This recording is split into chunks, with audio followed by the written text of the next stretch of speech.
This can...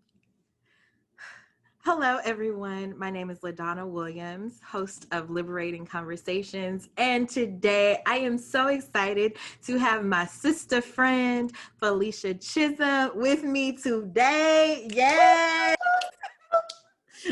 This is going to be so fun. And I absolutely love her. And I know that you'll love her. And we'll see what's going to happen today because we don't know. We don't know. I just showed up. Yes, it is what it is. It is what it is. It's gonna be what it's gonna be. Come along with the ride with us. Come along for the ride with us. Share with your friends, your family, your neighbors, everybody, because they should be here. All right, sis. You ready? I don't know. It's not good to ask me if I'm ready. It's just best for me to just, you don't know where I'm getting ready to go, and I don't either. So let's just, Well, we told them to just go along with the ride, right? Right. I'm with you. You drive, and then when we get to Albuquerque, I'll take over. Oh, okay. I like it. I don't know. I'm lying. I don't know. I don't even know where that is. I don't either. Let's move on. New Mexico. Let me look it up. Arizona? No, New Mexico. Okay. One of those. Whatever. Okay. Anyways, so let's begin how we always begin. Who are your people? Who are my people? Specifically, my people. My people are my family, my friends who are family, my community that embraces the totality of who I am and who I am becoming. My people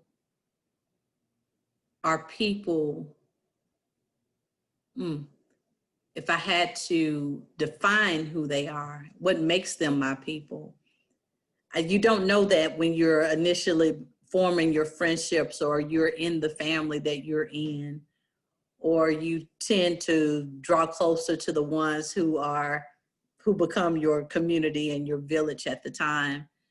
But 9 times out of 10, if you are in a circle that includes Felisha Chism, you are about the humankind and the human condition.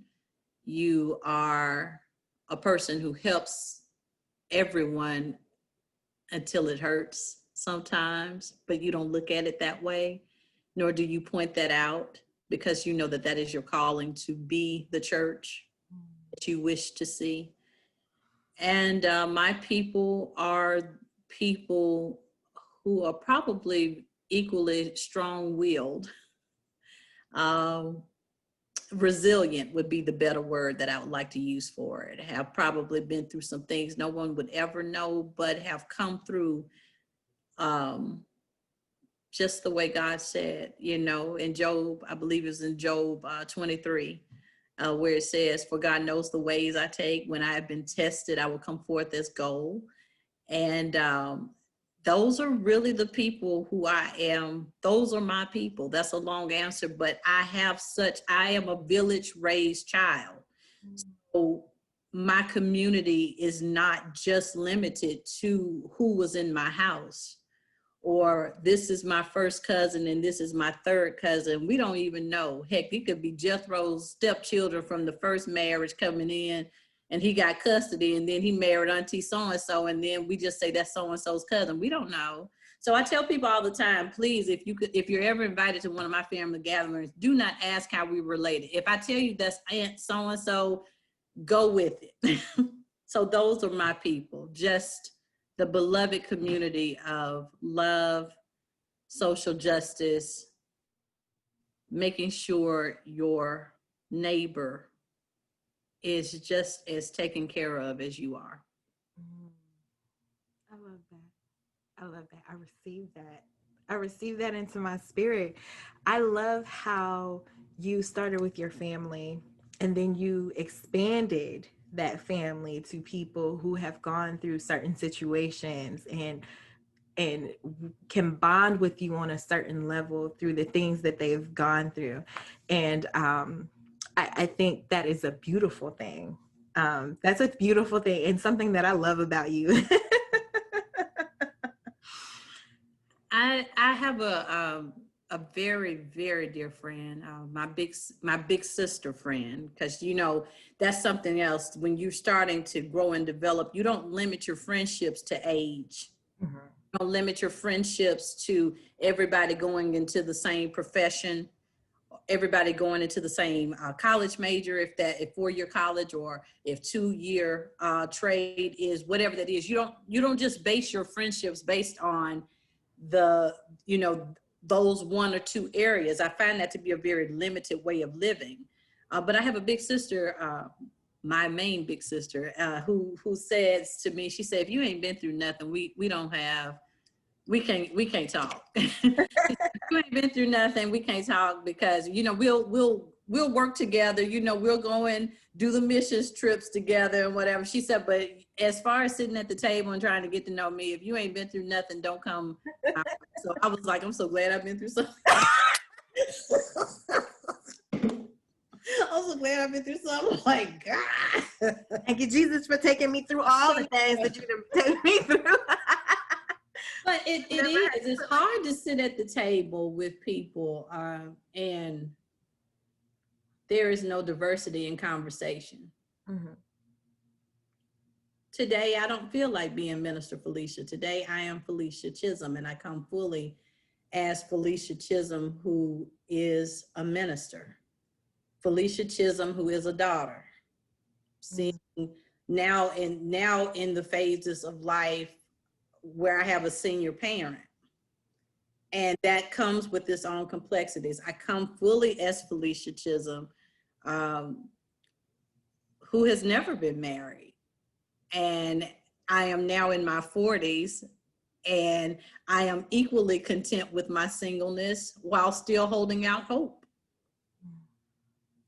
So I have to come fully. Something else that's really cool about these 40s. Y'all want to talk about 40 being old, honey? I found freedom at 40. Do you hear me? In my circlehood of womanhood, who were some older sisters and mothers, told me when I started hitting 35, saying, I was like, something's happening to me. I don't, something's happening. It's like nothing's happening to you like it will when you start hit 40. You hit 40 and you find out. And when I hit 40, probably about 4 months into it, I said, whoo, wow. and you'll be sitting somewhere like, ooh, why was I so petty about so-and-so? Why did I devote a whole year to being upset with somebody about, why did I give all of my time? Because you can't get time back. Can't get your time back. Why did I give all my time to something that had absolutely nothing to do with my purpose? Nothing. Had nothing to do with it. So I made time for my own stuff. And sometimes we make time for our own pain. And what do I mean when I say that? We can't stop life from happening. Some tests are sent to us, but some of our tests we went to. Some of our tests we went to, and we went with a full conscience, and went because we wanted to go. And so there are consequences to your yes and your no. And sometimes we need to say no when we said yes, and sometimes we need to say yes when we were too afraid. So we said no to keep ourselves in a comfort zone. So yeah, I have some regrets, but hey, you learn. God, I'm sitting here like, you said a word there. Like some of them tests you went to. I can be real honest. I wasted some time with some. I had in my 20s. I'm glad I lived through them. I'm glad the Lord has me. and had a divine call on my life. I did just fine while I was at Alabama State University. I didn't say I didn't get into some stuff. I'm just saying I managed to do okay and come on out of there. Some between 23 and 28 years old, I guess I had to sow my royal oats or something, honey. I don't know. I just lost my whole mind. And I was like, woo, the world. And I had to pay some consequences for that. Live your life, but get some sense. Yeah. You ain't said nothing but a word. Because sometimes God ain't always got to come to the ditch and find you either. You ain't always got to follow. I mean, some of it is somebody asked me a question. I was 27, wilding out at 27, just as saved in the church in the choir, singing the solo, and just as saved as I want to be, and no fugging way, have no business taking communion the next day. Hallelujah. But but somebody asked, if God called you right now, are you sure of your salvation? And I realized that salvation had less to do with me joining the church. Grew up Baptist, so let's kind of put some things in perspective. The emphasis on each denomination is maybe a little bit different, even if it gets us to Jesus. I grew up in an Alabama Baptist church, what I would consider to be the church of the white collar. And if you're in Birmingham, Alabama, you will know that these are the churches that embrace the blue collar, the Black churches that embrace the blue collar families, and this is the church that embraced the white collar. And I'm clear if anybody is watching, they'll probably know exactly which church I attended and grew up in and had a wonderful childhood in. But I grew up on the anthems and the gospels. I grew up, my pastor was not a hooping pastor, he was a parable pastor. He was a great storyteller and could give you some things to take with you in the week. I say all that to say that at that moment when I was asked, was I sure of my salvation? I knew that had less to do with my 11-year-old self giving my hand to the pastor. And then I turned 12 before I was baptized on New Year's Eve night. So I turned 12 in between that time, joined the church. That's our way of saying we come to Christ, right? And then you get baptized. And I just knew at 12, my articulation of that was that I felt different. But at 27, knowing all the stuff, at that point, all the accomplishments, even with my honors and the mess I went to. Was I assured that I was going to heaven? And I have to be honest, I was not. So it takes time to really come into your full self.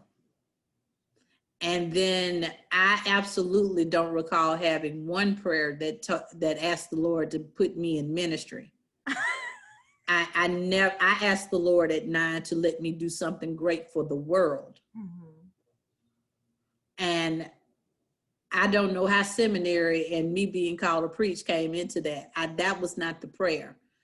My prayer was very different. I was supposed to be an author married to a basketball player because I wanted to marry Scottie Pippen. I don't know why. Just let me have my day. And we were supposed to be very philanthropic, and we were going to help the community. That's a part of your call, right, Felisha? You're supposed to help the community. You've been a part of an upbringing that helps the community. So that's the way we were supposed to do it. And then God talking about some leave your advertising job. And say what? Leave what? What? I just started moving up. You said we could have done this at 22, God. No. This was because dude over in the other department made me mad, right? This wasn't you guys, right? Correct. That lady who was at the Pentecostal church that I went to because I had a wonderful village when I was at Alabama State. My supervisor at my work study job invited me to go to Friday night service. I had no idea. I knew he was Pentecostal, but I forgot the Tarian service. I didn't know that was the Tarian service. And the woman of God came around me and they circled around me and said, baby, you got a call on your life. I need to help you to understand that you've been called. And I'm like, oh, you don't know nothing about me.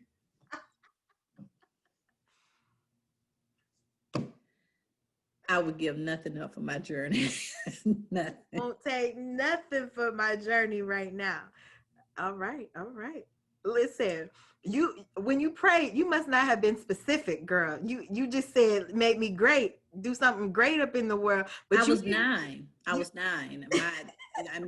I figured after looking at red carpets, you see the award shows enough. I thought that was where we were going, and it may still be the case. You never know what God has in store. So, but that's the way I saw it. I just knew at that moment at 9 that my life was not just for me, and that my impact is not just supposed to be limited to a space. So sometimes it's easy to put your life in comparison.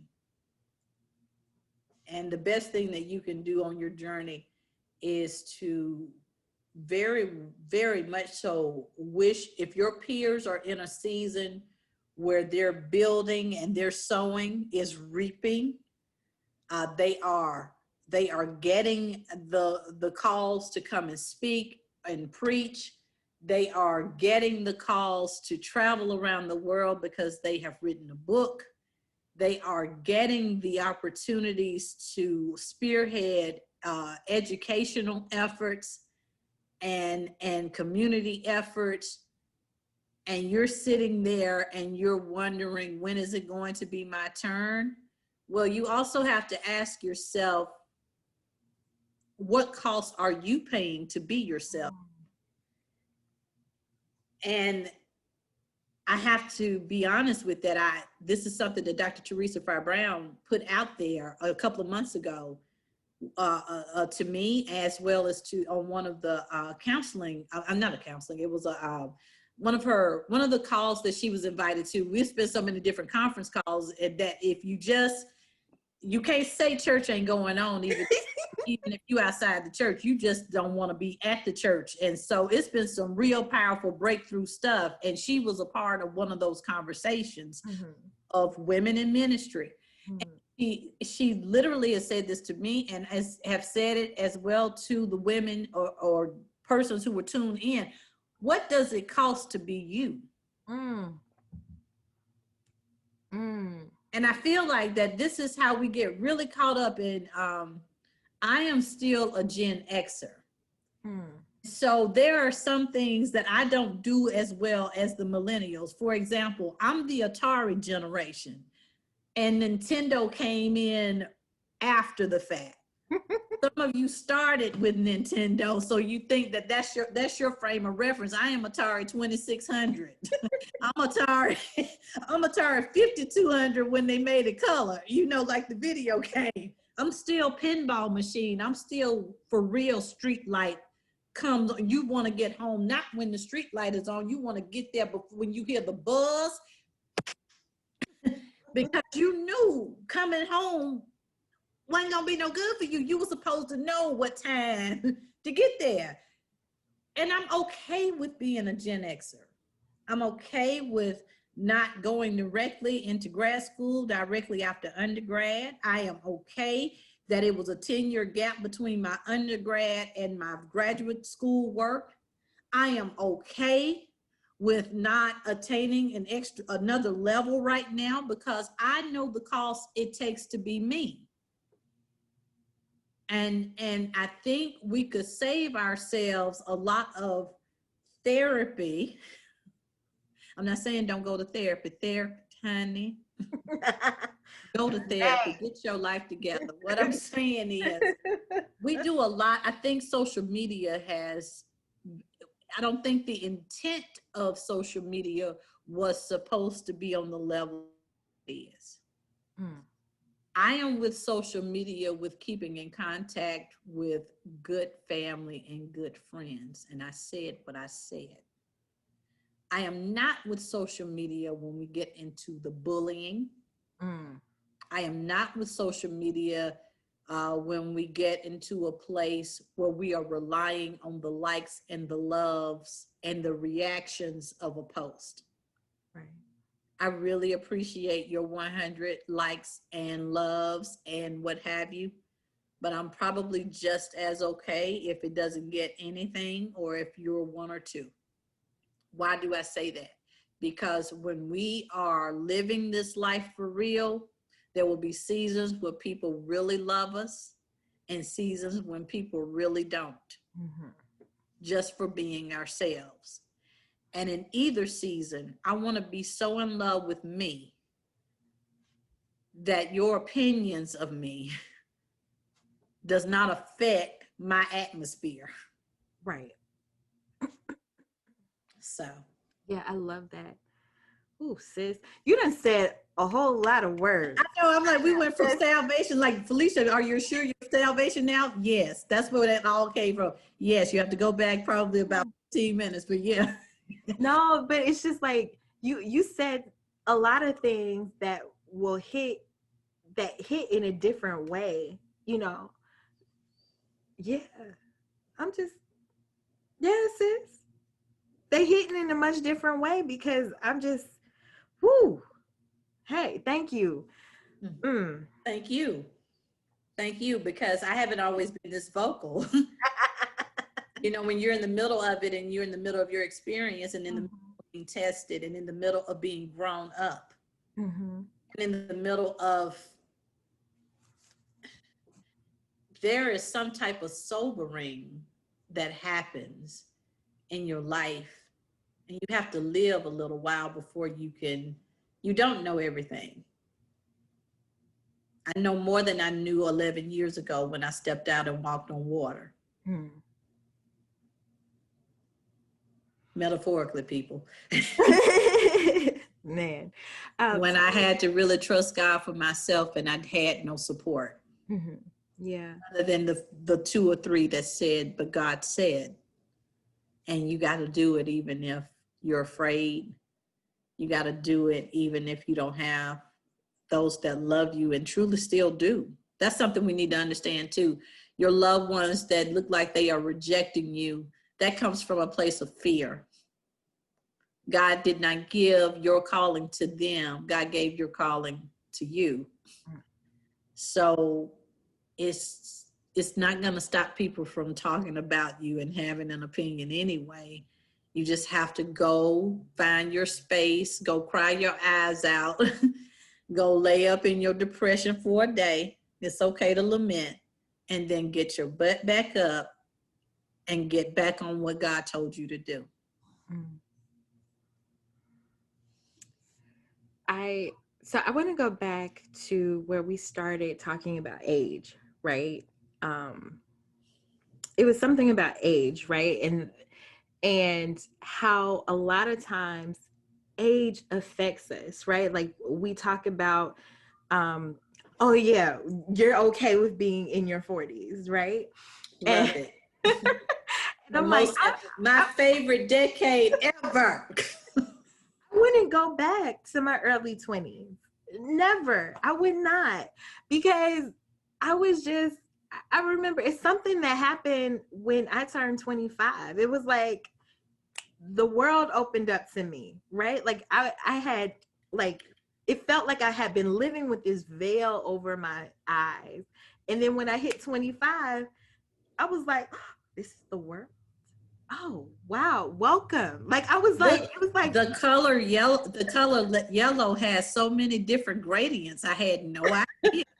and it's and thinking about it, well, I had and I freaked out when I turned 26 because I had a friend. I will never forget this moment.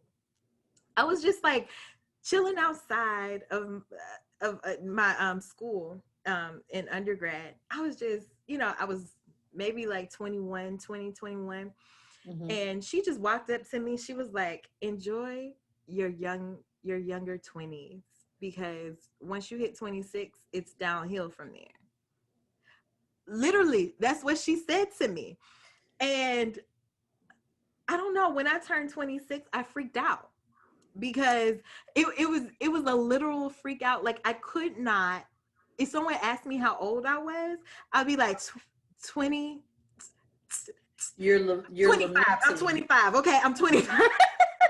Right, and you're lamenting something that was her experience. Yeah. When I turned 30, some of my closest friends were lamenting turning 30. I would, can I tell you, I had a ball at 30. I was so excited about 30. I don't know why. I was excited about 40. I don't know why. It You seemed, want to know why, sis? Because you got another year. Like there are some people who did not make it to that. You honey, know what I'm saying? do And you understand me?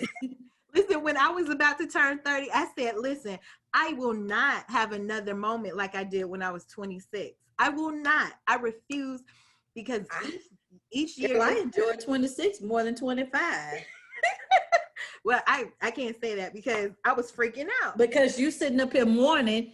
You sitting up here because of something that someone said to me. because somebody else pronounced something over your life Yeah. had nothing to do with your life nor your experience. Yeah. They watch those people there. That's a word. Watch them. Watch those people there. And at some point in time, we may too have served in that capacity, unbeknownst to us, right? Unbeknownst to us that we have said something to somebody that we probably should not have said, but we didn't know we weren't speaking life, been speaking truth. That we're speaking truth. Because another thing you learn as you move forward, you learn grace. So where I probably 5 years ago would have been, and I'll put it like that, probably 5 years ago I would have been very upset with somebody for saying certain things to me. Let's back up.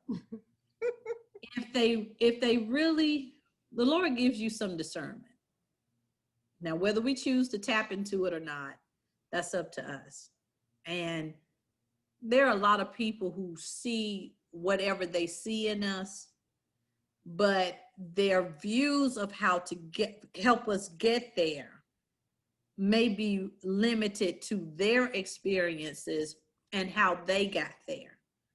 But you have to live your life. So you don't have to get into debates with people if they have pronounced what they have deemed as a truth for your life. What you do is you do what I was taught to do. You listen to everybody. You eat the fish, but you spit the bone.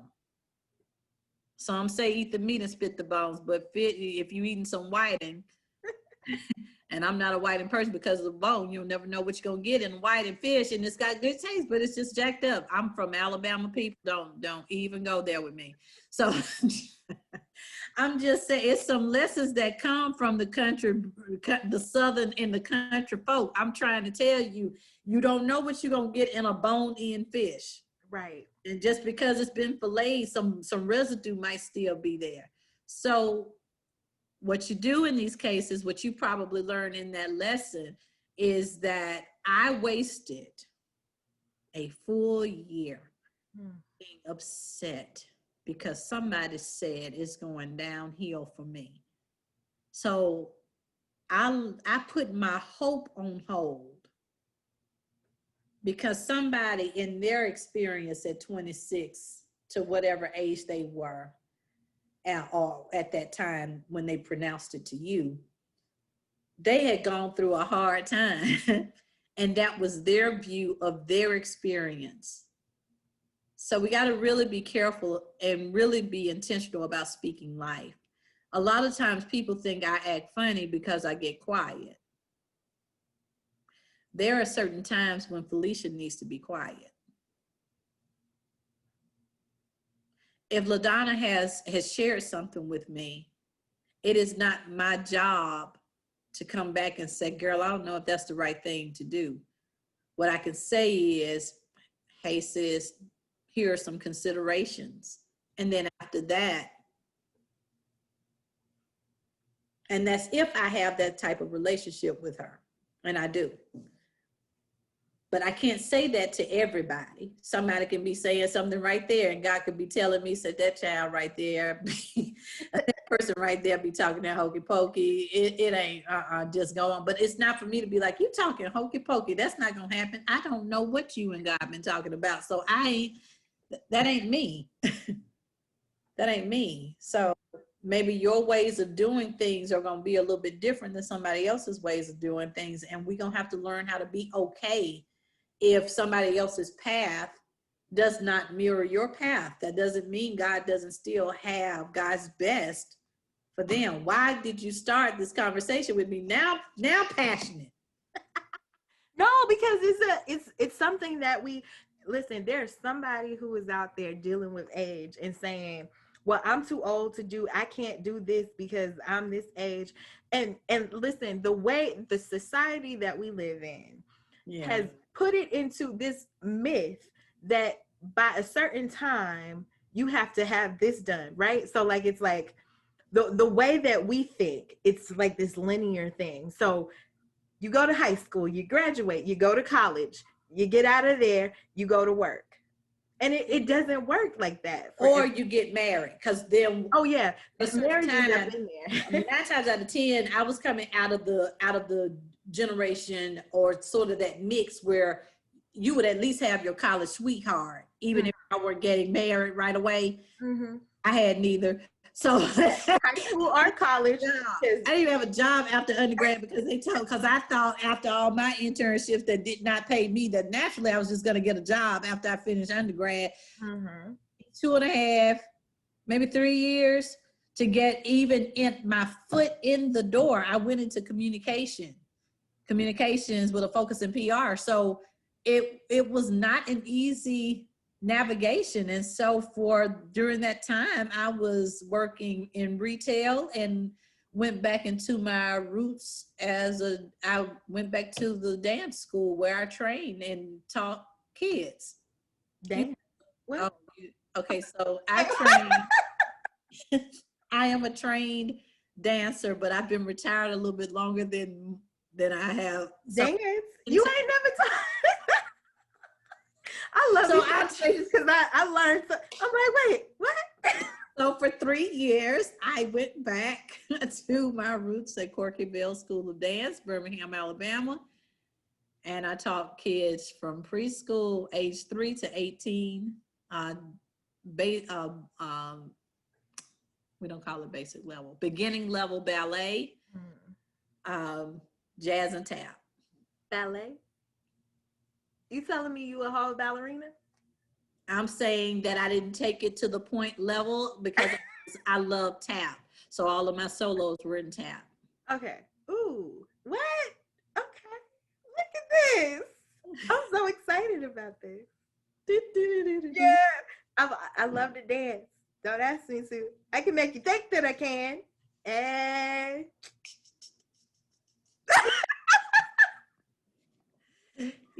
so a part of me might be a choreographer. A part of me is retired. No, you can't be. Yeah, can't. Yeah.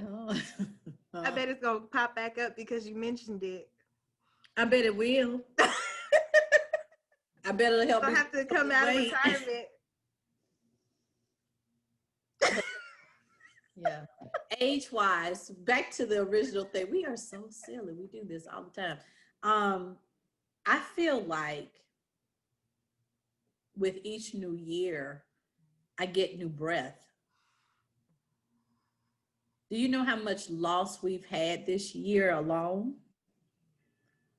And when you are able to just inhale and exhale, even if your situation or you find yourself in a season, life was happening for me before COVID. My mother got sick last year and scared me to death because she has never been in that state. She's always been the backbone in the family. And you hear talking about My mama trying to act like she got some challenges here. That's a lie from the pit of hell while I was watching it and having to adjust. And I said, what is different than when it was her mother 30 years ago, 30, 40, 30, 35 years ago? The difference is that she had me. And so now I'm looking, so I'm like, I'm going through it. Here's the cycle of life again. And where's mine? There's a missing link here. What I'm saying is that it's all in perspective. I use that example because I could get myself very much so locked in that. And sometimes it's really hard, LaDonna. And you know that it's really hard just for me telling you that. But on the other side of that, God has not forgotten about me. So I still have to go on and I have to push. And I just feel like the older we get, the more the more precious life is, because it's also equally sobering. Where you could probably look at someone in my mother's generation and them passing on, and our recent Angel Ginsberg, and we haven't even had time to heal with Chadwick. We didn't have time to heal from John Lewis and C.T. Vivian. We ain't healed from Kobe. And then you got the other stuff that continues to go on in our world with racial profiling and senseless killings with people who look like us, but all lives matter. And it's starting to get old. So I'm saying that if somebody is sitting there today thinking that their lives are older, I mean, Gladys Knight and Patti LaBelle, Auntie Gladys and Auntie Patti sitting there raising children on the road in a Jim Crow America. And I'm just trying to put some things out. If it's meant for you to do and God has given you the day, you are on nobody else's timeline but the one the Lord has given to you. Y'all act like Moses was 40, was 35, 40 years old when he came back and took the people across the Red Sea. He was 80. He went into captivity at 40. I'm just trying to put some things out there. Brother Aaron was 83. So we better get some. And I know people were living longer then, but the last time I checked, we're living longer now. And they look like us. So really, I think at about right, if you live some type of great life, your average lifespan might average at about 100. Mostly, if you start looking at the generations now, the silent generation now, it might not be a vast number, but it certainly is a significant number of persons turning 100 or getting pretty darn close to it. Maybe we should take some lessons from our elders. Yeah. Why did I do that? No, you had to say what was said needed to be said. I think about like my grandmother now. She just turned 90, August 29th. And to see her life and like how she always turns to me, she said, "You don't understand now, but when you get my age, you'll understand." Right? And I'm steady rebuking her because I'm like, don't be speaking nothing over me, right? And her grandma will do it. But I know that she is right because she knows something that I don't know, right? And I think right now we have gotten ourselves into this position where we don't listen to nobody. We don't want to take the wisdom of our elders. or wisdom of other folks who just know a little bit better than we do. And I mean, and I will say that age plays a whole part in it, It because does. you don't always know what is best. And you might think that people are talking foolish, but sometimes people do know what they talking about. How about grandmama made it to 90 some kind of way? Hmm. And though it might not, I mean, like, of course there are things that might be said that like really don't make sense, like when we're talking about health and stuff like that. Sometimes those things don't make sense, but like to take it in and like really dissect what they are saying, right?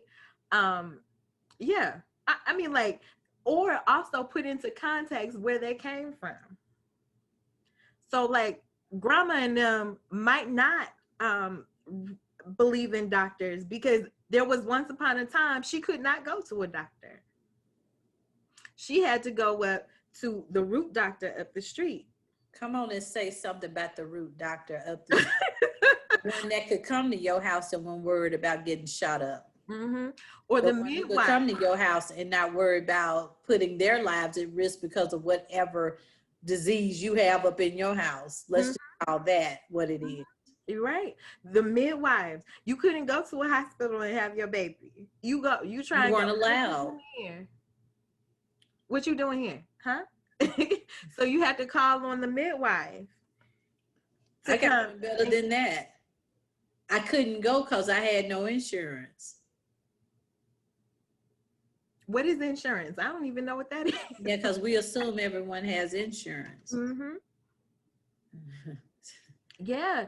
And so I've been without insurance for a little while and got to pay off the emergency room bill for 5 years. who you talking to? When the affordable health care. Green Hospital, Birmingham, Alabama, excited because you qualify for the blue card payment system versus the green card payment system. Mm. So-and-so who had the yellow card payment system. Mm. And those colors, I'm telling all of the secrets, those colors categorized you on what assistance you could get. Mm. I'm saying, we don't know what it costs to be somebody. And what we choose to masquerade as out here in these social media streets, when I close and I log off from that, I still have to deal with my very real life and my very real experiences. Mm. Yeah. Healing work is real. Mm-hmm. And if you are going to be out here pursuing your purpose, it's going to be a little bit more than you're doing the duty. You have to do a lot of intentional inward soul work, because you have to show up sober when God is calling you. If you be drunk, yeah, be drunk on Jesus. I get it. I heard you. But honey, you need to get to the plane. You don't need to be so drunk that you don't know which flight you need to take. Because some people's flights are not your destination. And you'll be sitting up there on the wrong plane, going to the wrong climate, when that wasn't your calling. Yeah. Some of us are not created to do traditional things or take traditional paths. Some of us are going to be people who have been called already beyond the walls. And beyond the walls is so, there are so many people needed. Like, don't go, and if a family member expressed that they want to go into mortuary science, you don't go there and tell them, don't you want to be a biologist? Somebody got to go and learn how to embalm the dead. Otherwise, we ain't gonna be able to have the body out 7 days, black folk. 7, 10 days, 14 days after we done raised the money. I'm just being real about it. If somebody says, I want to go and be an electrician, well, don't you want to be an electrical engineer? Boom, your lights out at the house. How you think somebody got lights on in your brand new house? I'm saying if everybody listens to the genuine inside of them and step out on faith to do what they are called to do, the world would be a better place. We are obviously experiencing times when somebody don't need to be in the position that they in. And the reason why we suffering is because we as a community did not go out here and say H to the no and apply my vote. But see, we woke like that. We so woke that we a joke. Your vote that you didn't go and cast in 16 is the reason why we're here. Who has time for debates right now about that ain't the candidate I wanted? Boo-boo. Here are your options. And if you don't go vote, that's your option. We got to go back to history class. We got to learn the system. We got to understand that we don't just vote for presidents in this country. Your neighborhood association person is just as important. I'm done. I don't know how you start this stuff and then go back and say something. Wait. You preaching. Hallelujah. Thank you, Jesus. You just took us to church. I'm just tired, man. I'm sick of it. I'm sick of it. It's like we stay in these senseless debates. They are senseless. Okay, Auntie Jennifer about to come at me. Get out there and do your job. So what I hear you say is it's like when someone is drowning and we on the shore. So how we gonna save? It don't matter. Hop in there and we figure Hop in there. For example, I'm not being funny. These videos are important. You're having social injustice. Don't film me. Jump in there and help me. Yeah. I know it's good for evidence, but this should not be a norm. This should not be a norm. Yeah. We're in times where a lot of things that are norm should not be a norm. Crimes have been going on. They never stop. And my thing about it is that we only get outraged when it's reported. Honey, it was reported on Fox 6, on Fox whatever channel, at Fox 5, Atlanta. It was reported on Channel 2. But when it becomes a nation outrage, I'm not minimalizing deaths, but it's around us every day. Hate crimes never stopped. Racism didn't go away when President Obama was in office. We got comfortable. And it was there before he got there too. It's been there. Right. Because right now we look at it like, oh, it just came back up. No, honey, it was there. Now there is a platform for it. Yes, we have permission to be who we are. Yeah. So we felt like, there was a time we had this sensational thing to happen with somebody who looks like me and you and I. Come on, Felisha, we on the live thing. Girl, do it. But whatever. We did. We had 8 years where we had some pride too. We had some humankind in that place. We had some restoration where the White House was for the people, the American people, the entire American people. And where we are is we're back in Jim Crow, with the only difference is that we have options. For the time being, we have options. We're everything but segregated. Yeah.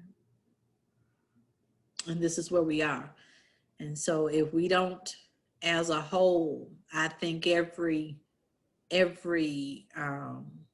community of people will have their own inward work to do.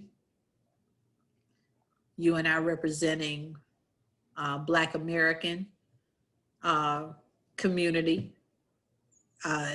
We know we got some things we got to work on in the inward community.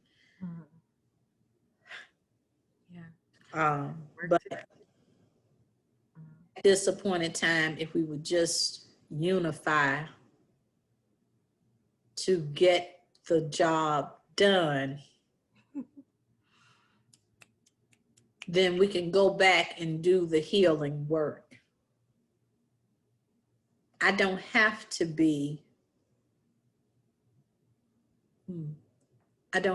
born in Africa to appreciate the history.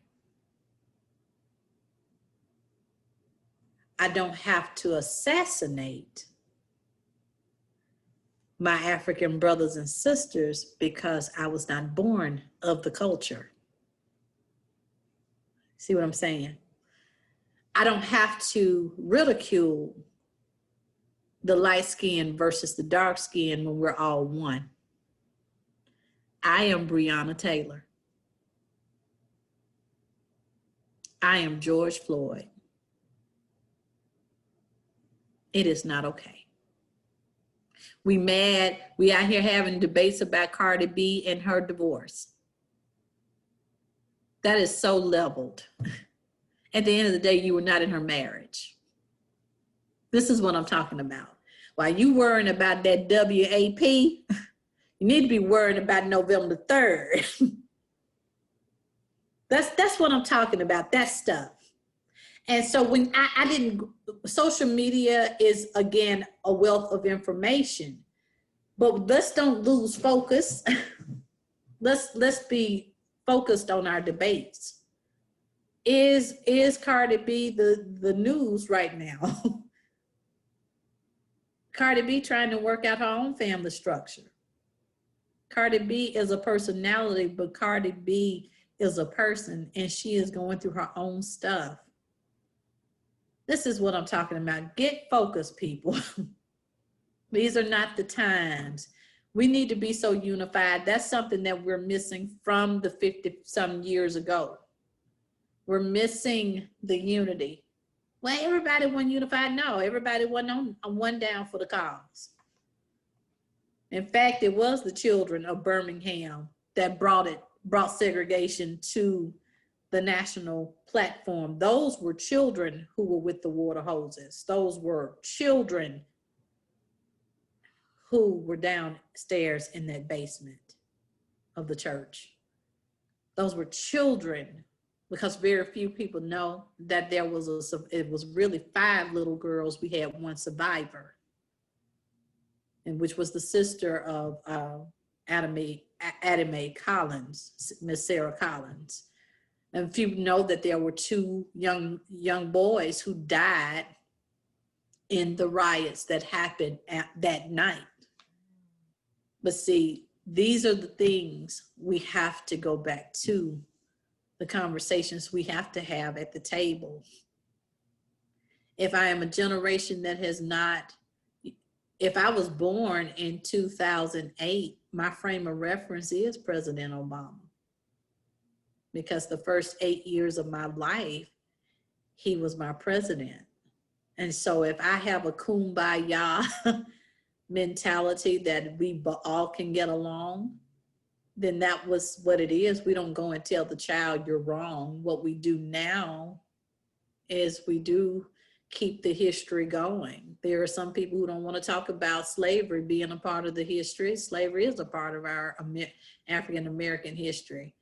It's not where it began, no, but in the bowels of America as Black people, that is where it began. And we have to not be afraid to have the conversations. We can take them from Africa to America. And then you want to deal with something else, because I tell people all the time, my people were here. So I'm a confused. These cheekbones right here with these lips right here are a story, and this nose right here, they tell a whole story of my ancestry. So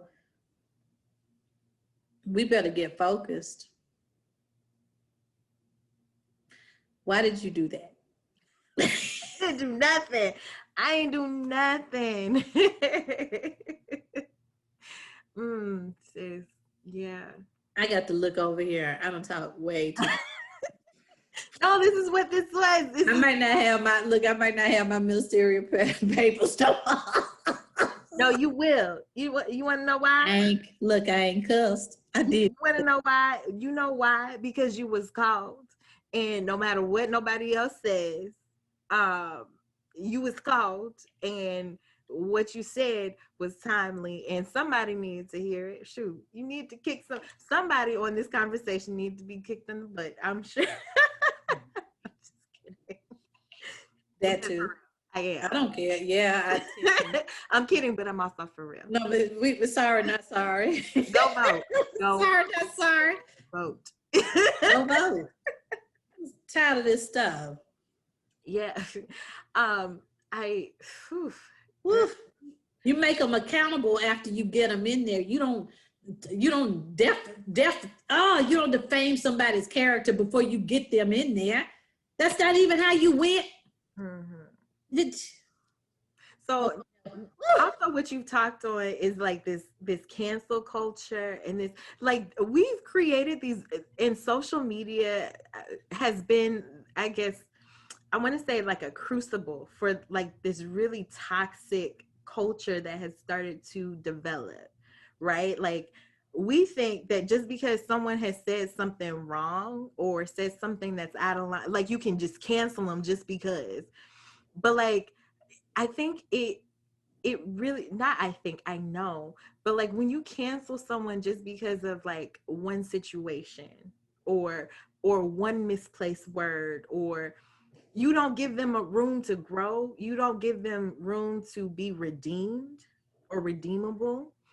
But there is, you said, holding people accountable for what they do, right? Like, yeah, that does not always necessarily mean a cancel. It means that you say, listen, what you said was reckless.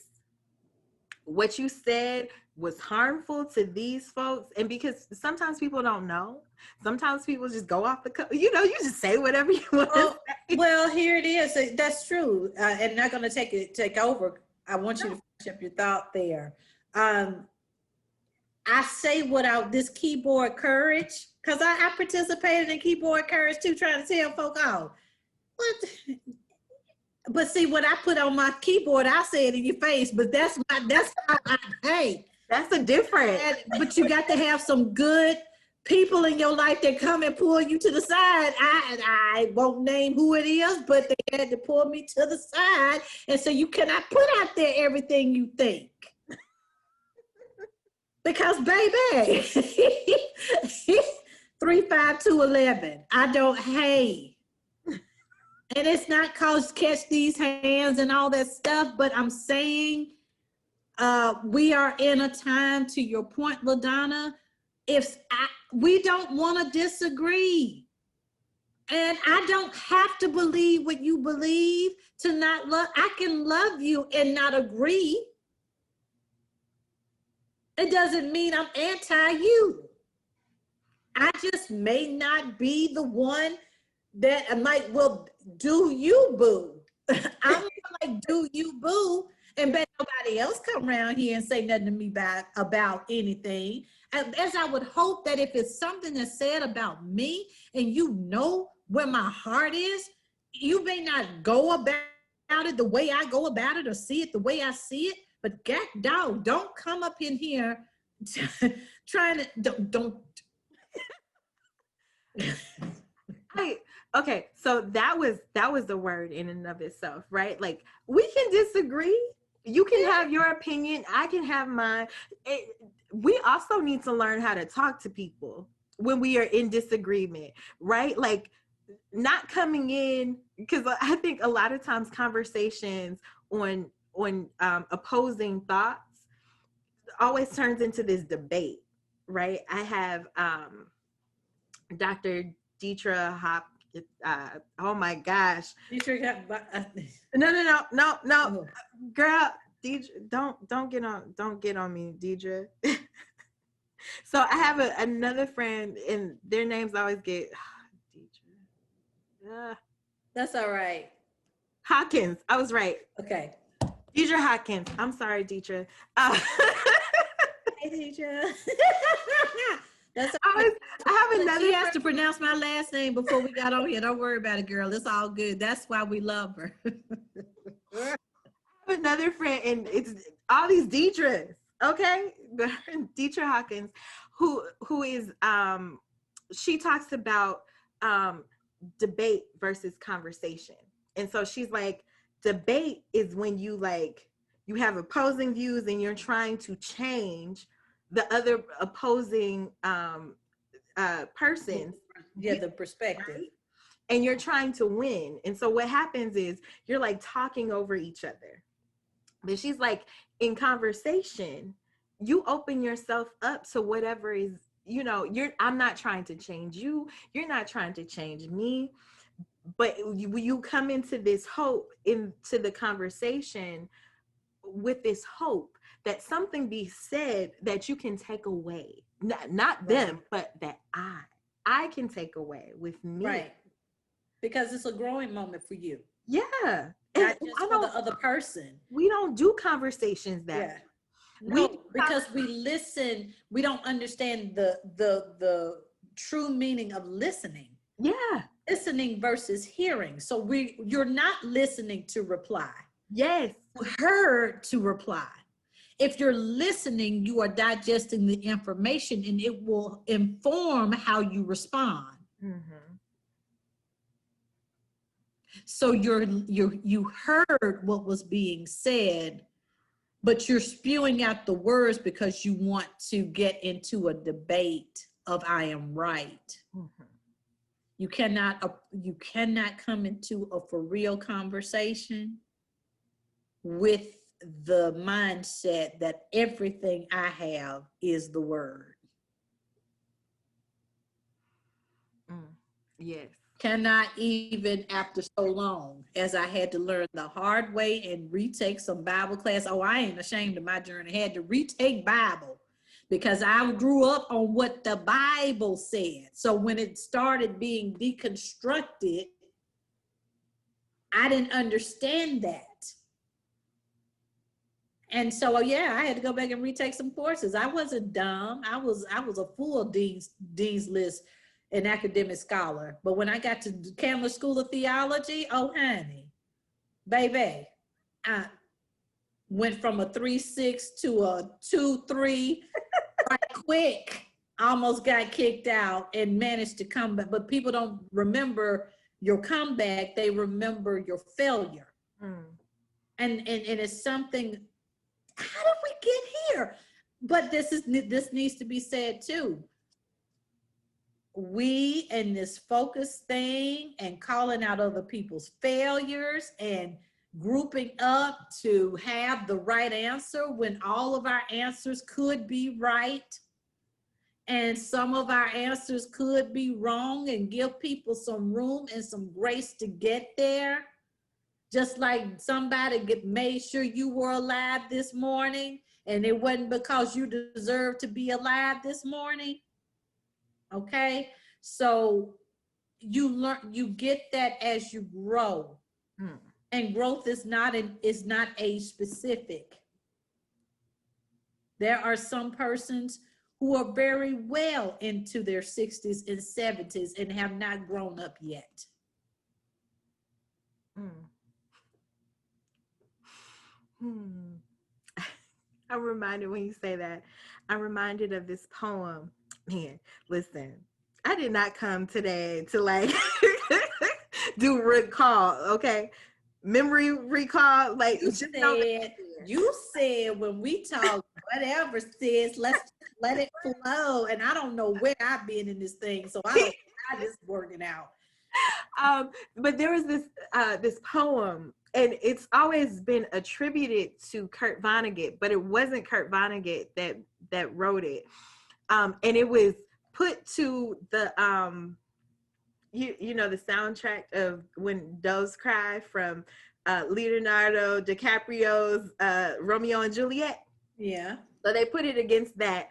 And at the end of the poem, it says, some of the best people that I know, the most interesting people that they know, don't know what they're going to do with their life, and still don't know what they're going to do with their life in their older age. And I always held on to that because, you know, like, I think there's this process of growth that we grow through. Like, what I wanted to be when I was 7 looked nothing like what I wanted to be when I was in high school. And it sure don't look nothing like what I want to be at 32. You know, and looking back, and like the plans that I had for myself and how I thought my life was going to be. So like, you wanted to marry a basketball player.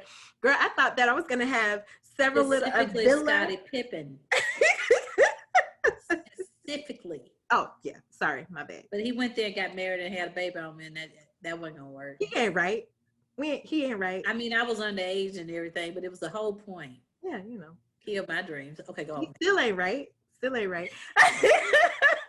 I'm not even gonna tell you who I was gonna be. We'll talk about that later. Anyways, yeah. So if I had my way, girl, I would have had like a villa over in Italy, off in the countryside somewhere.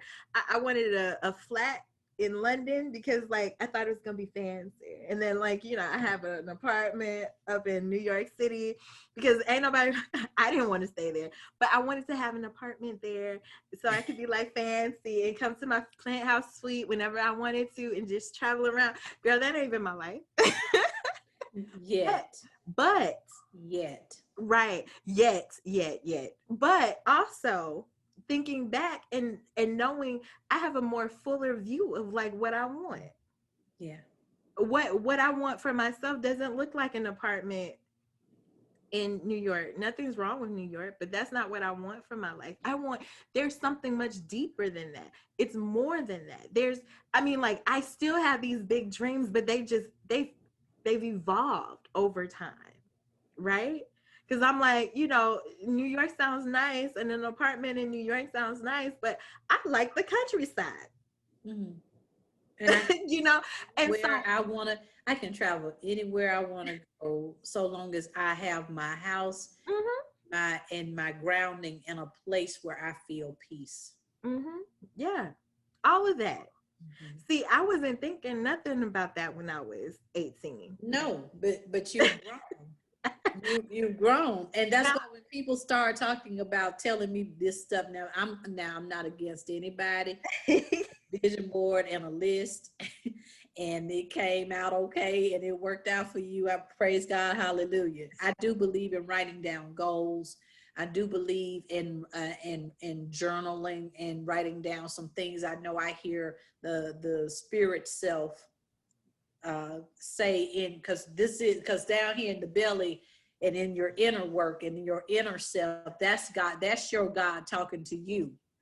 And I know it's not masculine voice, the voice of God, and not feminine voice.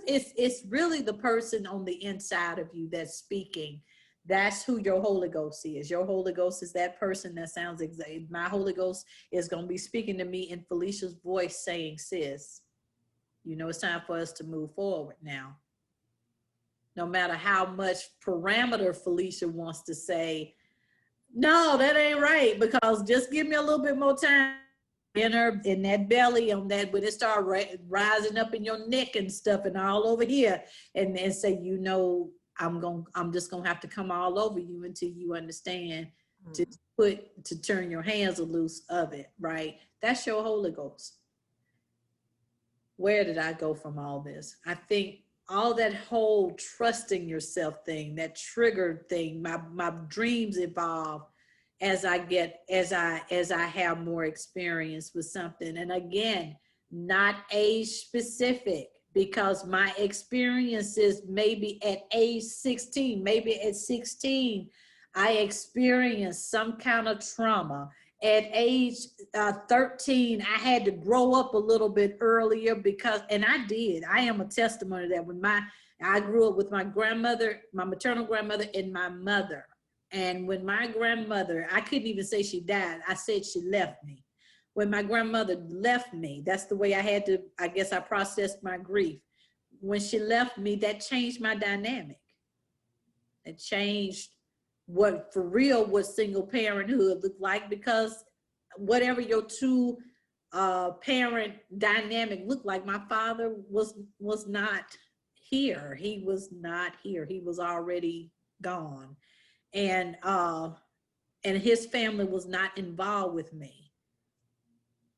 So that's a different story for a different day. And so Felisha, how did you make it through that? How do you feel about that? Well, you know, really in the mind of a child, you don't know you don't have anything until some other little so-and-so sucker child at school go there and point out what you don't have. So, you know, again, going back to your beginning story about somebody telling you at 26 that it's going to go downhill from there. All you need is somebody to plant death in you one time. One time. And their one time of planting death in you will stick with you until you choose life. I come back all the way around that. I'm going everywhere. I don't know what God is doing with this conversation.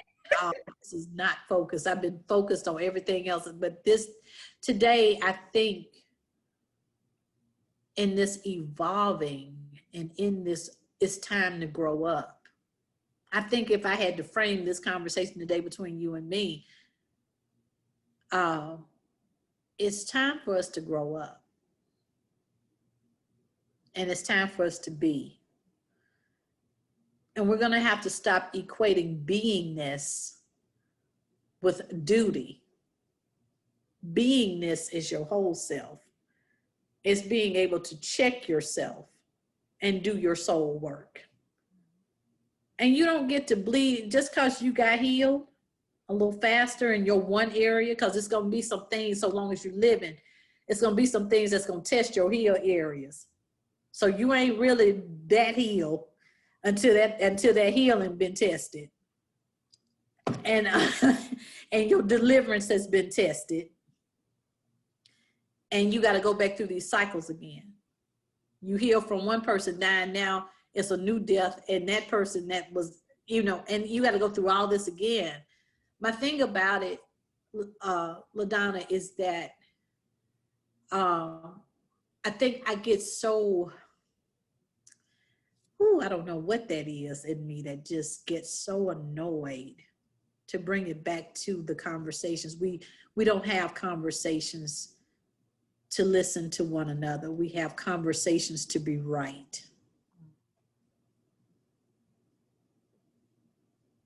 But your attitude about being right is the same thing that was probably being debated about in your own house. And nobody gave you voice in your house. Somebody told you something and it stuck with you. So now you got to make your voice heard. Somebody told you you never weren't going to be anything, and then you out here showing us I am somebody. Well, as wisdom has been taught to me through a slew of village fathers and village mothers,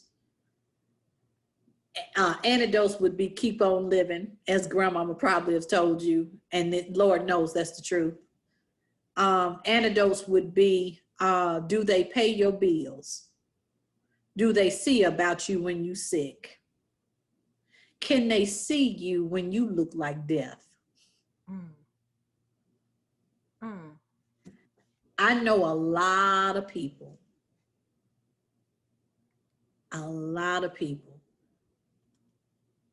but I have a very, very, very tight group of persons who can see me when I'm in my worst states. Mm. When I cannot put my feet on the floor, I got a very tight group that can sense when my feet have not hit the ground. Mm. And then you have, I hate to put this out here, then you have your level of people that God will bring around in the community. Like everybody ain't gonna be my next door neighbor. You can only get a next door neighbor on the left and the right, right? Unless you the in house, and then you have to go across the street. Okay, I'm talking too much. No. But you know, if you the in house, you don't have no next door neighbor on the left or the right. You got to go across the street because that starts a new block, right? But I'm saying, like, everybody can in the community can work together. All of us don't always have to be each other's next door neighbor to be a neighbor. Right. Mm-hmm. Yes. Write that down somewhere. Yes. Yes. Because we've lost that. Mm-hmm. We don't have to be right in every debate. If you're gonna name something a debate, let it be a debate. Then we can come there and say, but I heard your point on X, Y, and Z, but here's what I propose. If we're gonna have a conversation, then I'm gonna say something that you don't like, probably. Somebody right now probably like, I just don't like the way Felisha is delivering this, and she's talking too long and talking too much. Well, I was told to be Felisha in the conversation with LaDonna. So you don't have to like what I say on the conversation. I was the one invited and I got the chair. And so if I'm going to be Felisha's full self, I have to be Felisha in the chair. I was born Felisha Chism. I can't be whoever was in the chair the other times. I'm not the other invited guest. I'm myself. Boom. Hi. So listen, I want to lift up one of the quotes that you What did I said. say? Right. You said, liberated from others' opinions, I am my number one option. I'm not waiting for you to validate. Mm. Mm-hmm. It took a lot of tears. It took some I might cry now. It took a lot of tears. It took a lot of how much do I love not just how much do I love myself, how much do I value my creation? Mm. Ooh. Because if you go back to Genesis and you really deal with the creation story, not so much where God made male and female, or how God made male and then how come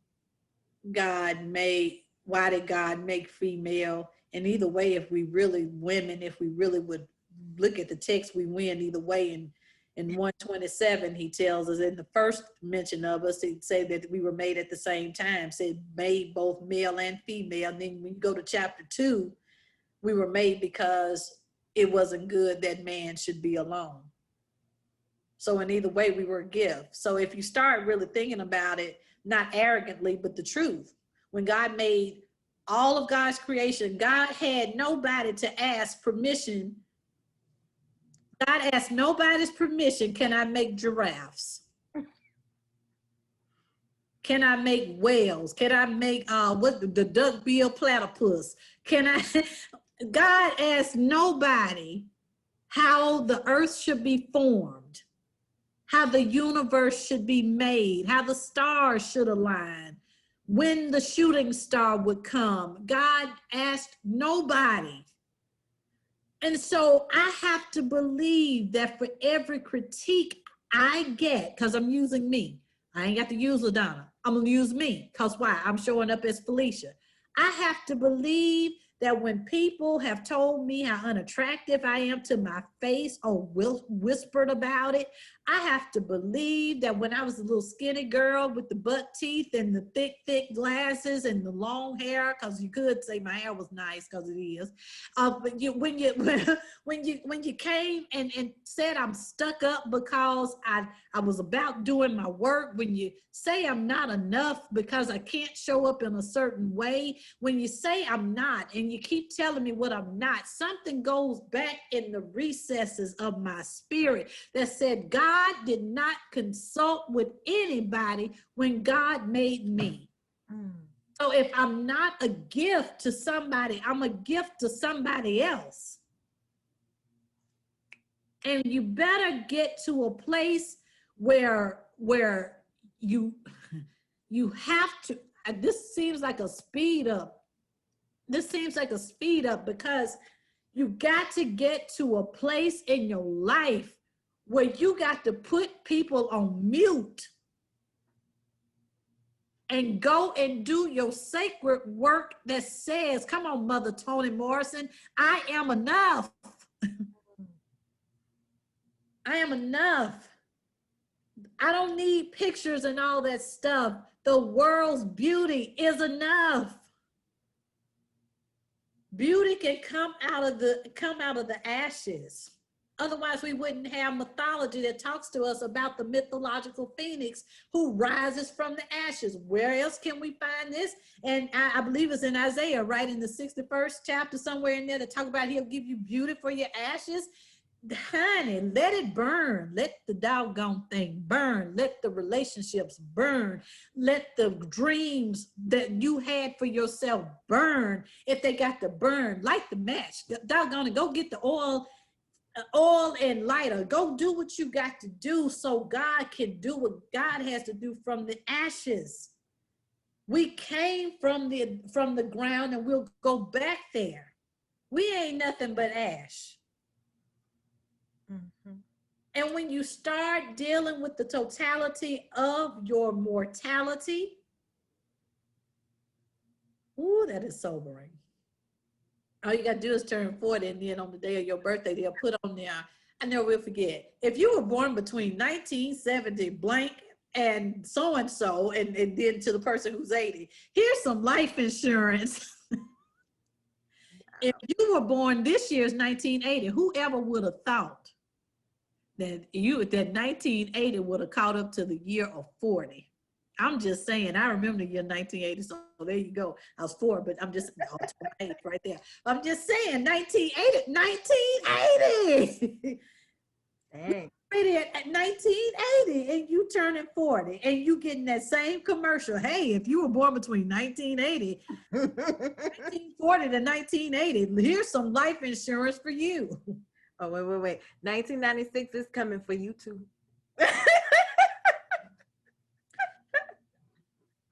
It's coming for you too. Girl, we gonna be some seasoned AARP people then. Oh my gosh, my goodness. So you're talking about beauty from ashes, they go in some they don't deforest, but they burn certain parts of the forest in order for the leaves, and it's a controlled burn, right? And so like you have to do that so that the whole thing doesn't go up in flames. Right. But from that burning, new life comes new up. Life. If you leave something for too long, you're always gonna have some type of seed is gonna grow from it. And to know, nothing is ever wasted. That is my word. I hold on to it. I will say it 1,000 times more because I know that nothing is ever wasted. And even when I'm talking about the dreams and how they've grown, listen, I talked about I wanted to be a lawyer, a doctor, and all this other stuff. Listen, all of this stuff I've been able to be through acting. And not just that, but also in the roles that I have taken on. when have I not advocated for somebody? Isn't that what a lawyer does? They advocate for people. So somewhere down deep inside of myself when I was younger, I saw something, and or there was something bubbling up inside of me that said, "Oh, there's healing inside of me." Come on. But it came out as doctor, Come on. right? Like I've been making I've been making people herbal teas during this time to make sure that people were staying safe around me. Girl, you ain't been around.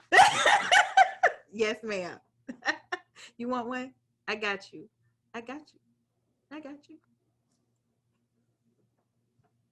It was it's something so new, but like I've done my research about like what needed to go into a tea, right?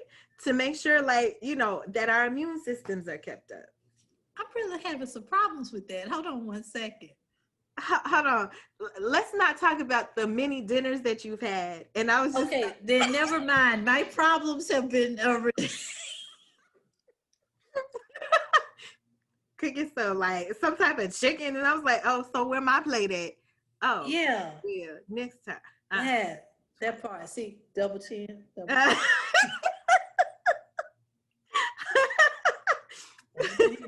it's all good. Yeah. We're gonna get it together. We're But gonna get it together. Look, I'm sitting up here.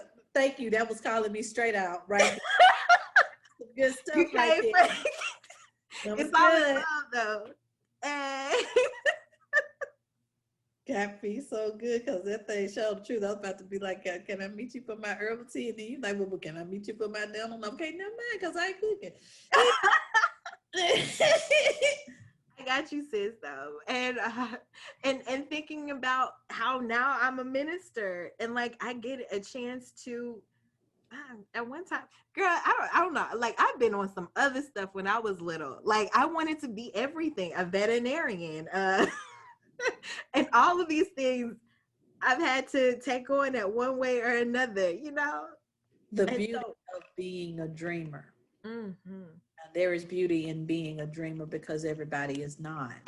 mm, I would There say, is power in the imagination because some of us don't know how to escape to those healthy places that we probably had to escape either as survival or as in particularly with your only children. It's no way to be an only child and you don't have an imagination. I'm sorry. Well, I mean, because I mean, you had to come up with your own voices. And some would say, some would say, I know you dealing with some kind of mental issue then. No, what you were doing is that you were left to your own devices to dream and to imagine. So yeah, I can name my Barbie dolls Tawana if I want to, because they were my Barbie dolls and all of them couldn't be named Barbie. So some had to be named Sylvia and some Ken dolls had to be named Tavares and the other one had to be named Derek. You don't tell me how to name my dolls because they each had their own individual life need. And some of them, even in my 9-year-old self, had been divorced and remarried. So to the other, hey, girl, your thing was real deep. because I'm trying to tell you, I grew up in the 80s when Dynasty, Falcon Crest, Knots Landing, Dallas. I grew up in the time when soap operas were on in the day and in the evening. So you saw it. What soap operas did you watch? Deemed not being family programming. You had decent, even though it was raunchy. I mean, who doesn't know Dominique Devereaux? Some people don't know Diane Carroll Richter. So as Julia, some of us came up in there and saw this very glamorous Black woman showing up as Dominique Devereaux, the half sister of Blake. What was his name? Blake, whatever. You know what it was. It don't matter. Don't matter because I'm gonna get Blake character. And you know what I'm saying? And we saw this elegance and this melanin popping sister who also was rich and that she could do it just like everybody else.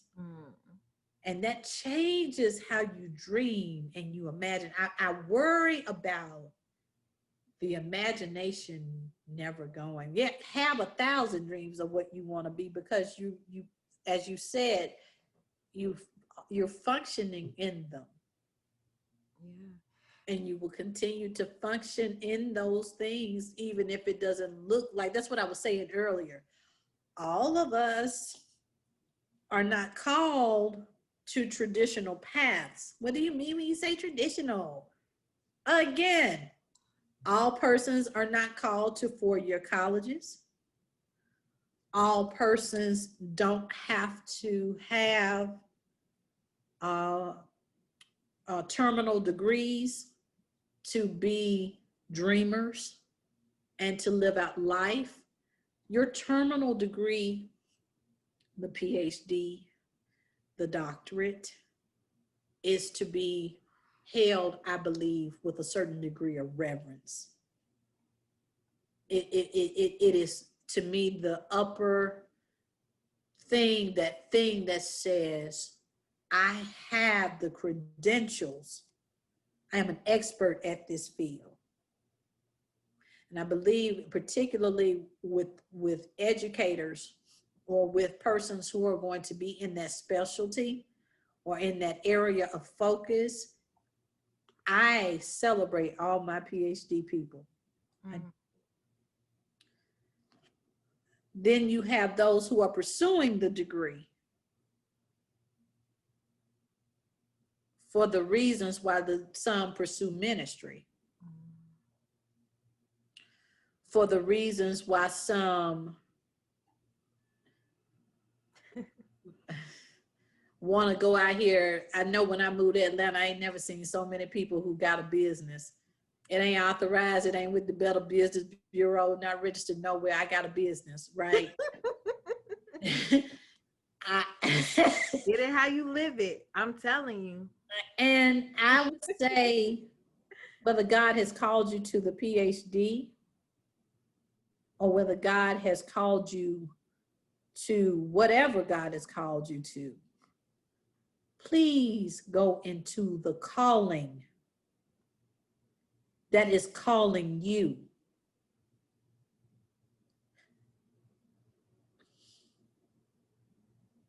Say it one more again, because I don't think they got it. Please only, I'm going to modify it even a little bit. If your telephone is not ringing, if that's not your phone ringing, don't answer it. Go into what the thing that calls you is, the thing that will never go away. Don't pick up somebody else's phone.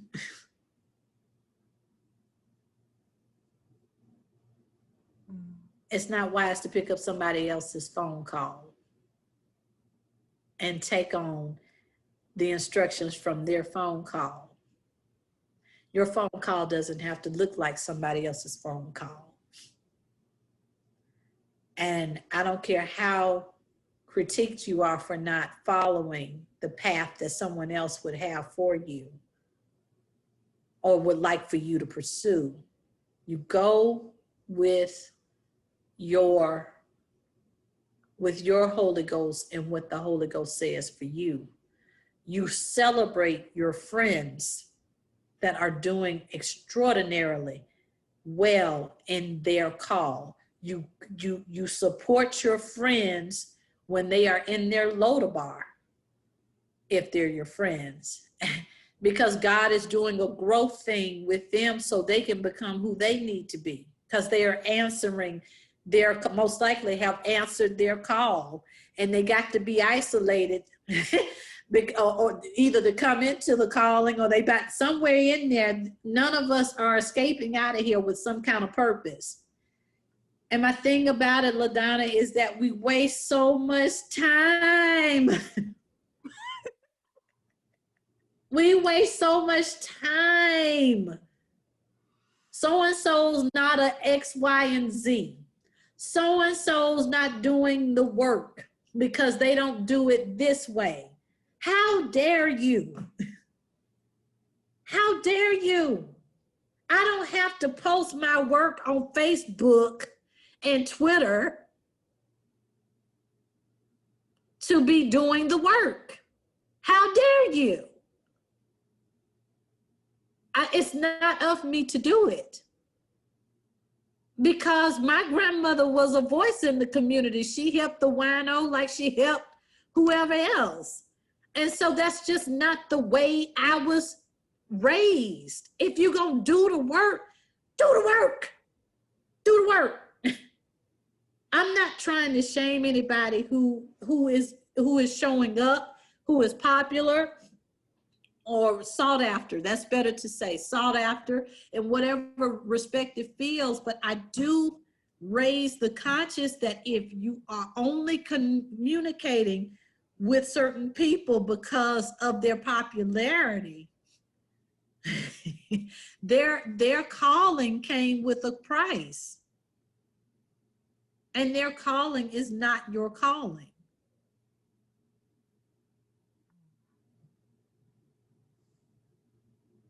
Everybody at my table has a seat there. I can't sit. I got 6 chairs at the table I'm sitting at now. I can't sit at all seats at the same time. That's why the chairs, the empty chairs, are for those who are designated to sit at this particular table at a certain time. We are called to sit in certain chairs at certain tables at certain times. We should celebrate one another when we're all at the table. If all of us are talking about the same thing, I know professionally you have to do that from time to time, but I really love the tables where all of us are doing something different. I really love the tables where everybody is not with the same degree or the same area of focus. I really love the conversations where we can, for those of us who are ministers, Lord, please, do we have to talk about the church all the time? Do we have to talk about this leader and that congregant? It happens. Don't act like it doesn't. Parking lot ministers, please, in Jesus' name, don't even act like you saved because you went out to the parking lot and said what you had to say too. Can we bring the conversation back to the television show? Can we bring the conversation back to something else? But God is doing it. Mm-hmm. Yeah. Listen, I think a lot of times we get so stuck in like our whole lives revolve around our work. And partially, some of this conversation is about like, I try not to uplift what people do, and like it's not about that. Like, of course we're gonna get into it, right? Because that's what you do, and it's a part of your life, and hopefully it's a part of what you feel purpose to do. But part of it is like, I want to know who you are outside of that, right? So like a couple of weeks ago I had on Thomas Jefferson Bird, who is an actor, right? We talked about his life and him growing up in his hometown. He gave us history about his home. The majority of that conversation was about Griffin, Georgia, and the people he grew up with, and his mother and his grandmother, right?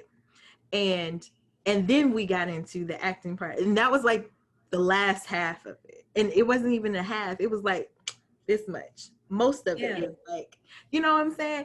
And like how beautiful that is, because we put people into a box because of their labels. Like, how many people have said, I've had a lot of people say that they can't say things around me or hang around me because I'm a minister.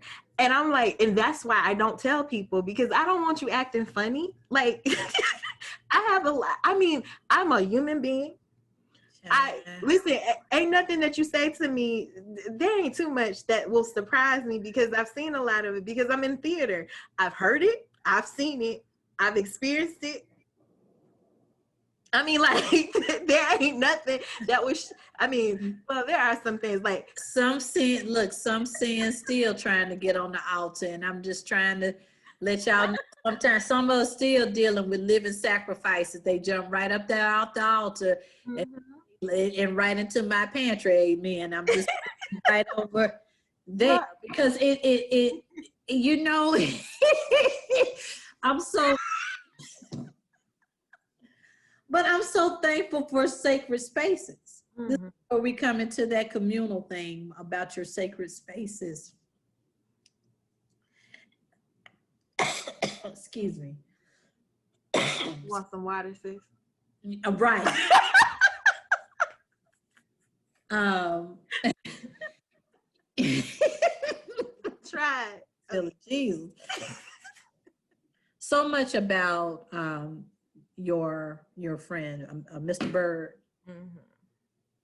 I was going to say this communal space. This is healing space right here. Just to be able to have a dialogue and have a conversation um, about nothing. Well, it's something. Really, well, I mean, it's But something. Well, just hear what I'm saying. I got you.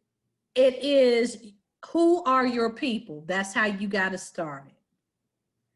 And once we start identifying what that means for us, here is a whole hour, 2 hour conversation about everything, no script.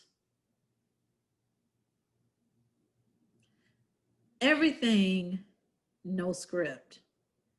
And this becomes a healing space because when you get into your purpose and your call, and the Lord starts uh, making you a sought after voice or a sought after person, or starts increasing your invitations to those of you who are waiting on invitations and feeling like because somebody else may have more invitations than you that you will never be invited. Again, this is a space where God is pruning and doing some amazing things. And don't miss your moment, because one day, if that is truly your desire to be a voice of conscience and God is raising you to be a voice of conscience, you will appreciate days like today where you can have a conversation with a like heart and a like mind. Um, no, I don't get a lot of invitations. I'm not widely invited, and that's okay. There is no jealousy. Why? Because Felisha is living her life in the given time, in the given assignments. And sometimes persons misinterpret. Let me say this right here. When you get to a place where you have done your work and you start setting some things in place for yourself, knowing that boundaries are important, knowing that you don't always have to answer the phone, knowing that you do not always have to respond to any type of stimulus. When you realize that you cannot be all things to all people, when you really start saying, Lord, I'm purposed, obviously, because you gave me another day, so show me how my purpose can be lived out. You can't worry about comparing yourself to somebody else. You got to go back to that Genesis thing. When God made me, God named me good. And God did not ask permission for how I was supposed to be made. What I'm saying is, we really need to start looking at ourselves as gifts and celebrating other gifts and being able to understand that this pick apart culture has got to stop. And where it stops is it stops individually before it happens collectively. I am not the social media police. I am somebody who is living her real life. So I don't have a need to participate in every conversation that is coming to me. at this appointed time, my peace means more to me than anything else. And that has not always been the case. And at some point, I think my popularity I might have been more popularity focused, Mm. but I'm if that's not on my assignment list, I'm not worried about it. And that settles in time. I feel like God has new things for me to do. So I can't get locked in current assignments. Like God is done with me here. That doesn't mean that everything, and that stuff, that's something else that again goes back to you when you were talking about those who are limited by age, limited by this linear way of thinking. Here are all my plans, but God says, for I know the plans I have for you, says I, plans to, to prosper you and give you hope and a future. But let's also go back in the part I skipped, not to harm you, but to give you hope and a future. And so when God allows us to live as long as we have, and allow us to make it through a trial, allow us to have our wheels tested. And sometimes we might smell like smoke. Everybody ain't the 3 Hebrew boys. Some of us have learned some valuable lessons because we remember the stench of the test. And I think that too is healthy. What is not healthy is always searching to others for your validation. What is not healthy is always feeling like a failure if your call doesn't mirror somebody else's call that you may admire. I think that even when you're going into seminary, you better get yourself, or any type of graduate work, or any type of next level. I speak academic because a part of me is academic. That's kind of been my path. I do have graduate degrees. I'm not ashamed of that. I paid some cost for it, amen, and some severe debt, hallelujah. But at the time, it was what God said, so I believe God will give me whatever I need to pay it off. But at this appointed time, I have to live my life the way I have to live my life. And we need to learn how to celebrate each other in our community, whatever phase that somebody else is in, or whatever. We got to learn how to be more compassionate. And we got to learn how to listen to understand, and not confuse the word listening with hearing to debate. Using your words, yes, to debate and not really embrace what the person is saying. If I don't have to have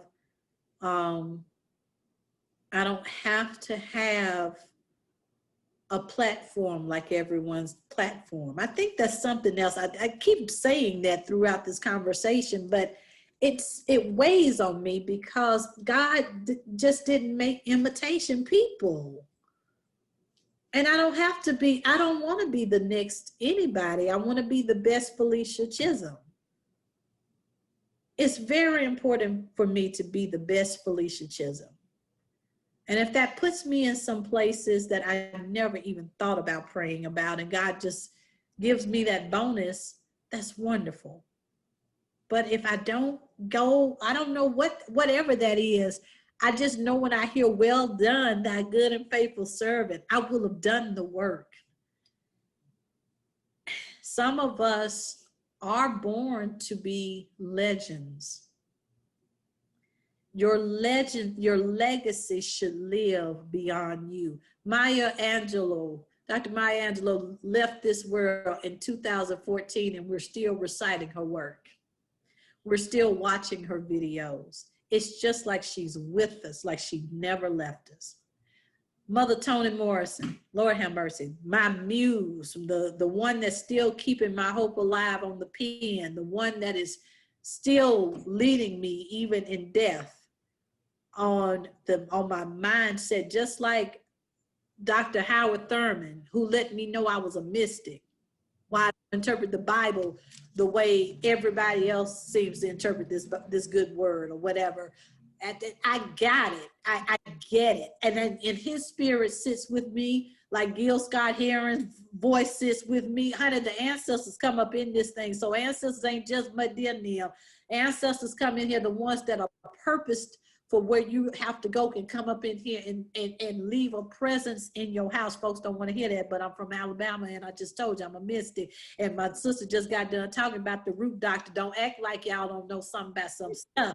That ain't no witchcraft. That is what we call African spirituality in the American context. Don't you play with me. All I'm saying is that when you are purpose, God does restore your time. God gives you the years back. God gives it back to you some kind of way, but you got to be humble enough to receive.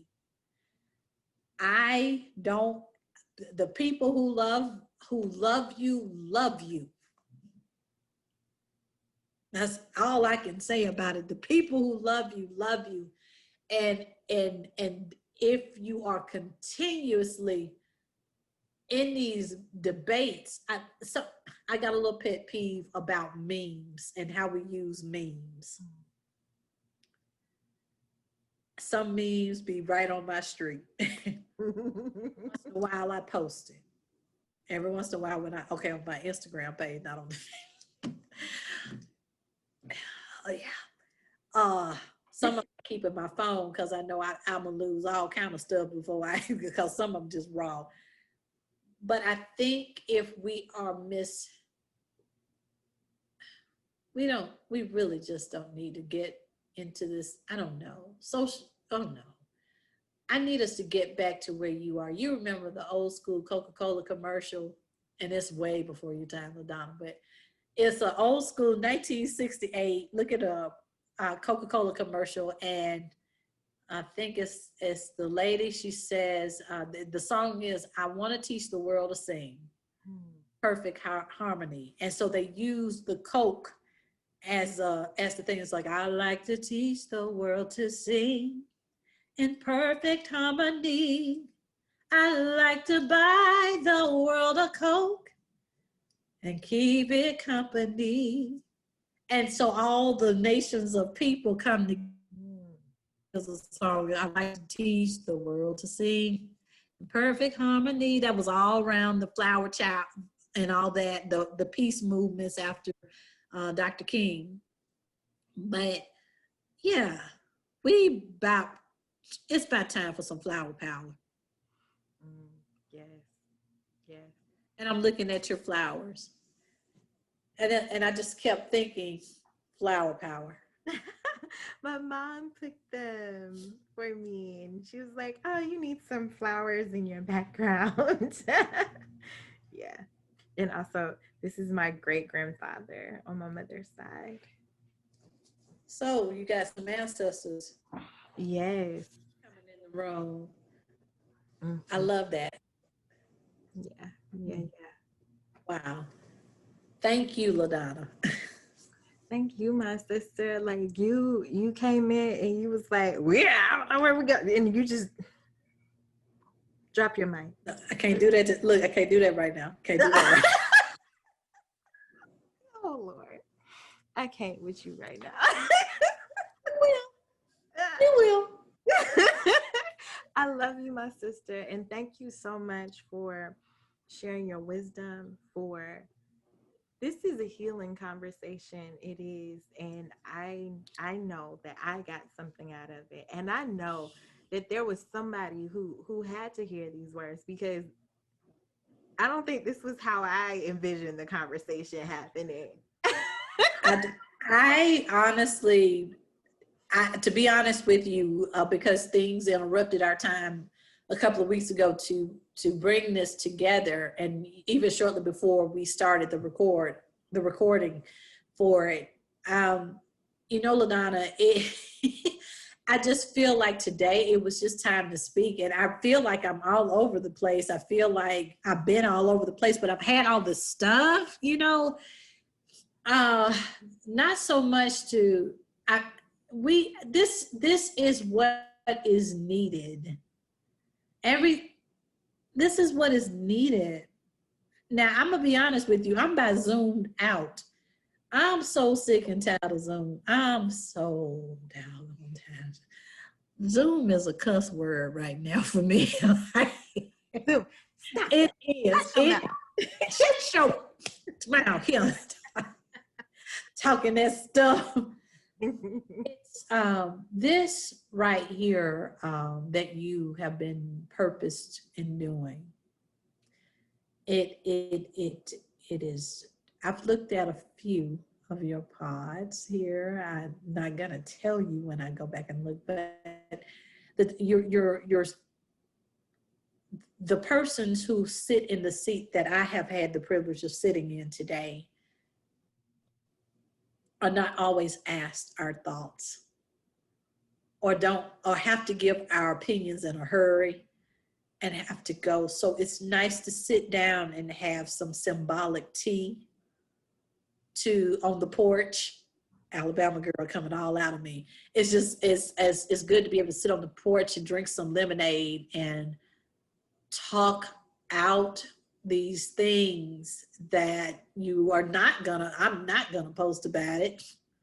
I'm tired. I'm just kind of tired. I've even thought about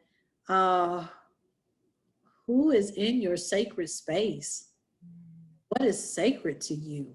Because I don't recall scheduling in as much social media time as I used. I didn't, again, we have no social media. I'm trying to figure out, when did I even join Facebook? Like, what was that? I think we had, what was that? Oh my God. Well, it had to be after 2006, because before 2006, you had to be in college.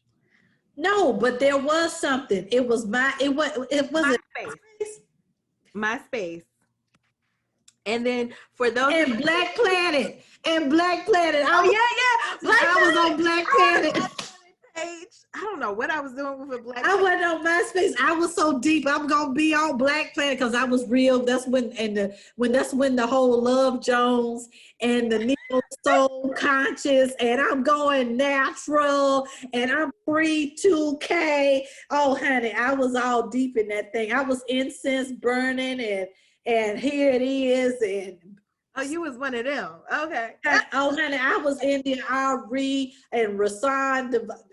Don't you say nothing to me about Rasan Raheem, whatever his name is. He know what it is. Don't ask me, because I've been getting everybody's name wrong today. Right, Raheem Devine. Oh, no, that ain't him. No. He know what it is. He know what he's saying. Yeah, it don't matter. No. Okay, so all right. I don't know how the format always goes, but I want to thank LaDonna for inviting me today. And for all of you who are watching, I pray that something was said. I pray something was said and that it was inspiring you to recognize, if anything else, recognize that you are not God's leftovers, that you are God's purposed person. And